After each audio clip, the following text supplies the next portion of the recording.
Segera akan Anda ikuti Kojah Sastra bersama saya Ribut Ahwandi.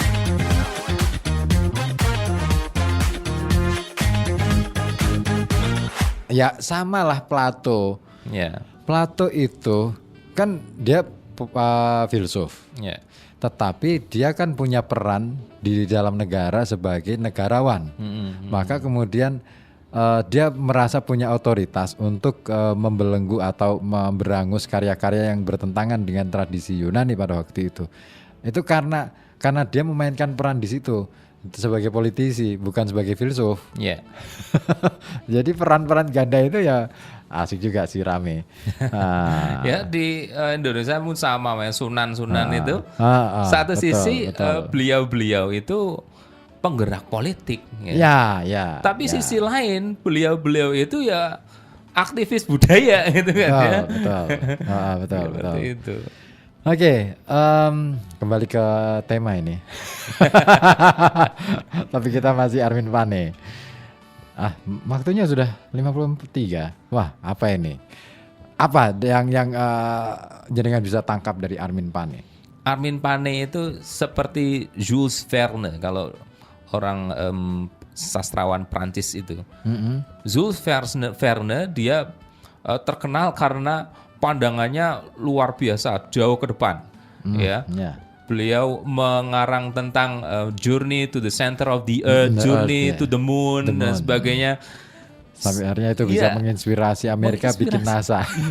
Bahkan bisa mendesain cara kerja kapal selam itu, padahal belum ditemukan kapal selam, tapi dia sudah bisa menceritakan eloknya seperti itu. Jadi Armin Pane seorang visioner. Armin Pane seorang pendobrak. Dan sastra adalah alat untuk mendobrak. Sastra adalah visioner, membuka untuk ke masa depan. Mantap. Harus.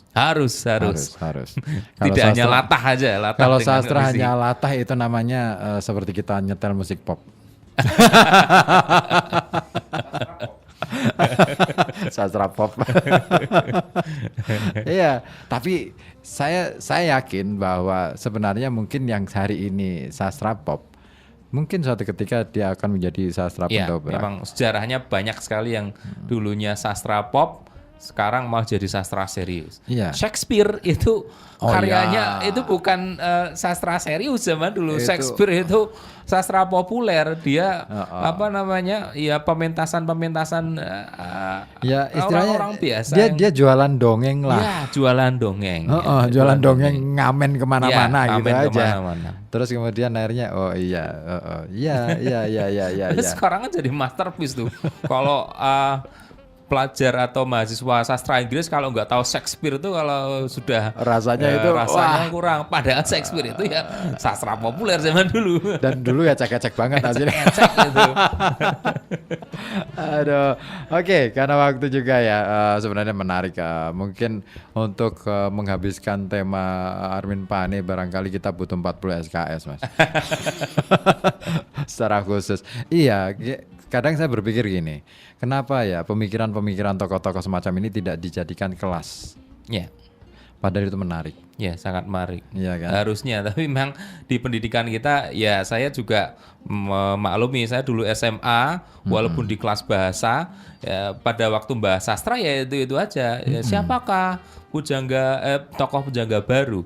Kapan tokoh pujangga baru lahir dan sebagainya. Tapi nggak pernah itu membahas maunya Armin Pane secara mendalam, bahas Siti Nurbaya dan sebagainya, nggak pernah. Iya. Ya, kering jadinya. Satu karya saja katakanlah, misalkan malam ini kita kan nggak bahas satu karya secara spesifik ya. Satu karya saja kita bahas, mungkin kita bisa menelurkan banyak pemikiran baru.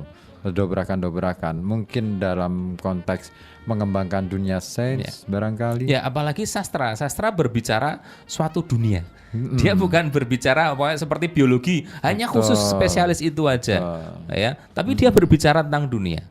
Ya makanya kan perlu diteliti itu secara DNA, susunan DNA dan RNA-nya. Perempuan itu kok bisa segitu hebatnya digambarkan oleh Arin Iya. Pane. Jangan-jangan ada hal yang berbeda antara susunan DNA laki-laki dan perempuan. Nanti kita bicara dengan masalah evolusi itu ya. Evolusi laki-laki dan perempuan itu. Tapi menarik, aku membaca ini Yuval Hariri itu Yuval ya. Hariri, ya. Itu keren juga. Bagaimana kemudian kolonialisme itu terjadi. Awalnya bagaimana? Karena cengkeraman pikiran yang bagaimana. Itu menarik. Ada juga, tapi itu sensitif. Sensitif. Kalau ngomong soal itu sensitif banget. Karena ini ngomong tentang keyakinan juga. Iya, Yuval Hariri sangat. Kalau di ruang akademis sih mungkin oke. Oke. Tapi ketika di ruang publik semacam ini, ngeri. Nggak berani aku ngomong. Oke, terima kasih Mas Santo atas kehadirannya. Sama-sama. Kita ketemu lain waktu. Mungkin ke depan saya akan undang jenengan lagi untuk kita bahas Siap. tentang banyak hal lain.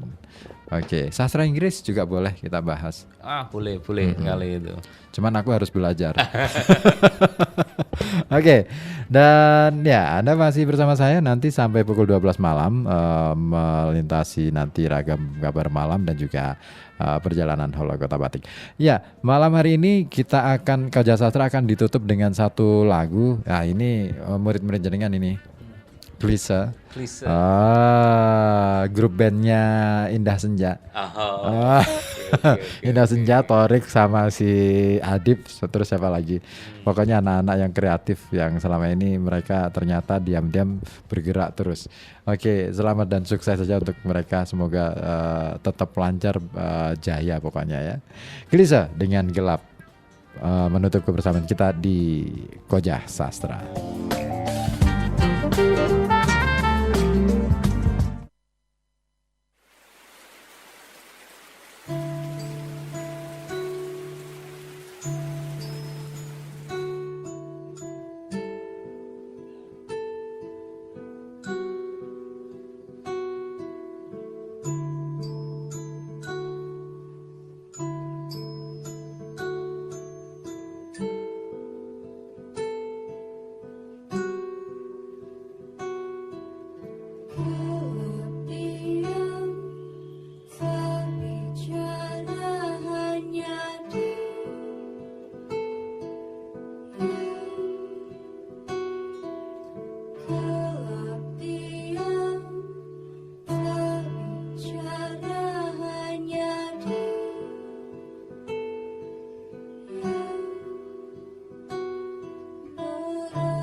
Love.